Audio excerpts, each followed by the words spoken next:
Sir உங்கள் phone sir. இந்தாங்கய்யா. Sir cash வேண்டாம் sir. இந்த ஆசிரமத்தோட கியூஆர் கோடை காமிக்கிறேன், அதில் இந்த பணத்தை அனுப்பிச்சிருக்கேன் சார். ஐயா, நான் கையில் காசு கொடுக்குறேன்னு சொல்கிறேன், நீங்கள் ஏதோ ஆசிரமத்தோட கியூஆர் காட்டுறேன் அது காசு அனுப்பிடுன்னு சொல்கிறீங்க. சார் நான் ஒரு ரிட்டையர்டு டீச்சர். இதில் வர பணத்தெல்லாம் இந்த ஆசிரமத்துக்கு தான் சார் நான் கொடுக்குறேன். என்னங்க ஐயா சொல்கிறீங்க? ஐயா ரொம்ப நன்றியா. ஏதோ இன்னைக்கு நீங்கள் பண்ண உதவியால் எங்கள் ஆசிரமத்தில் இருக்க எல்லா அனாதை குழந்தைங்களுமே நல்ல சாப்பாடு சாப்பிட போகிறாங்க. ஏதோ ஒரு நாள் மட்டும்தான் அந்த குழந்தைங்கள்லாம் இந்த மாதிரி சாப்பாடு சாப்பிடுவாங்க. ரொம்ப நன்றியா. ஒவ்வொரு வெட்டிங் ஆனிவர்சரி அன்றைக்கும் நானும் என் பொண்டாட்டி கோவிலுக்கு போவோம். ஆனால் என் பொண்டாட்டி இறந்ததுக்கப்புறம் நான் கோவிலுக்கு போகிறத நிறுத்திட்டேம்மா. எங்கள் வெட்டிங் ஆனிவர்சரியை இந்த மாதிரி ஒரு ஆசிரமத்தில் கொண்டாடுன்னு அவளுக்கு ஒரே ஆசையாக இருந்துச்சு. அதனால தான்மா இந்த ஆசிரமத்துக்கு வந்து எனக்கு உதவி பண்ணணும்னு தோணிச்சு. சில பெற்றவங்களாம் இந்த மாதிரி குழந்தைங்க ஊனமாக இருக்குன்னு சொல்லிட்டு இங்கேயே விட்டுட்டு போயிடுவாங்க. வர வர ஆசிரமம் நடத்துறதே ரொம்ப கஷ்டமாக இருக்குது சார். விலைவாசியெல்லாம் ஏறி போச்சு. இப்படியே போயிட்டு இருந்துச்சுன்னு வச்சுக்கோங்க, இந்தியாவிலே ஆசிரமத்தில் இழுத்து மூடுற நிலமை வரும். ஏதோ உங்களை மாதிரி ஆளுங்க இருக்கனால தான் ஆசிரமம் ஓடிட்டு இருக்கு சார்.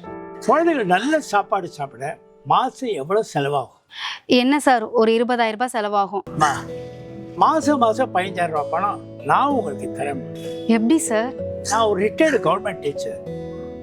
எனக்கும் என் பொண்டாட்டிக்கு குழந்தை பாக்கியமே இல்லைம்மா. எனக்காக அவளுக்கு நானும் வாழ்ந்துட்டோம். அவள் போனதுக்கப்புறம் எனக்கு யாருமே இல்லைம்மா. நான் இங்கே உதவி செய்கிறத அவன் மேலேருந்து பார்த்து ரொம்ப சந்தோஷப்படுமா. நீங்கள் உடனே கவலைப்படாதுமா. அங்கிள் நான் இருக்கேன். ரொம்ப நன்றியா. சார் என் கடைசி காலத்தை நான் கோவில் குளம்னு கழிக்கலான்னு பார்த்தேன். நான் கடவுள் எனக்கு இன்னொரு கடமையை கொடுத்துருக்கிறேன். நான் இதை பண்ணுறதை என் பொண்டாட்டி மேலேருந்து பார்த்து ரொம்ப சந்தோஷப்படுவேன். சார் எனக்கு மாதம் 30,000 ரூபா பென்ஷன் வருது. அதுலேருந்து 10,000 ரூபா, அப்புறம் இந்த ஃபுட் டெலிவரி பண்ணுறதுலேருந்து ஒரு 5,000 ரூபா எடுத்து மொத்தம் 15,000 ரூபா அந்த ஆசிரமத்துக்கு நான் கொடுக்குறேன் சார்.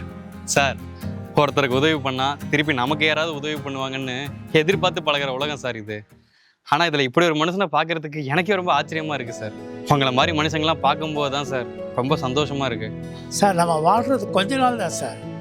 யாருக்கும் உபத்திரம் இல்லாமல், யாரையும் காயப்படுத்தாமல், ஒருத்தருக்கு ஒருத்தர் உதவியாக இருந்து வாழ்ந்து மனுக்கு போனோம் சார். இதுதான் என்னோட கடைசி ஆசை.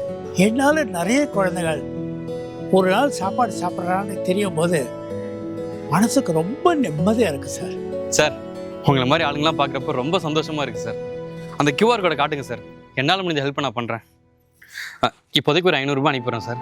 மாதம் என்னால் எவ்வளோ முடியுமோ அதெல்லாம் நான் பண்ணுறேன்.